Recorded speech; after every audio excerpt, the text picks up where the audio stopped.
നമസ്കാരം. ബേഷ്യത്തിലെ താമസ സ്ഥലത്ത് പ്രവാസി മലയാളിയെ മരിച്ച നിലയിൽ കണ്ടെത്തി. കോഴിക്കോട് സ്വദേശിയായ സുൽഫിക്കറാണ് മരിച്ചത്. 42 വയസ്സായിരുന്നു. മുക്കം എടമ്പലാട്ട് സ്വദേശിയാണ്. ജിസാനിലെ ബേഷ്യയിൽ പ്രവർത്തിക്കുന്ന അരാംകോ പ്രൊജക്റ്റിൽ ഇറാദത്ത് ട്രാൻസ്പോർട്ടേഷൻ കമ്പനിയിൽ ജോലി ചെയ്തു വരികയായിരുന്നു അദ്ദേഹം. രാവിലെ ജോലിക്ക് പോയ ശേഷം സുൽഫിക്കർ താമസ സ്ഥലത്ത് വിശ്രമിക്കാനെത്തിയിരുന്നു. പിന്നീടാണ് ഇദ്ദേഹത്തെ മരിച്ച നിലയിൽ കണ്ടെത്തിയത്.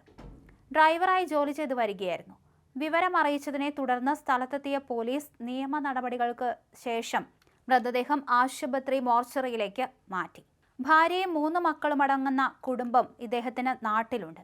അതേസമയം മരണാനന്തര തുടർ നടപടികൾ പൂർത്തിയാക്കുന്നതിനും സഹായങ്ങൾക്കുമായി KMCC പ്രവർത്തകരും രംഗത്തുണ്ട്. ഖബറടക്കം പിന്നീട് നടത്തുമെന്ന് ഇവർ അറിയിച്ചിട്ടുണ്ട്.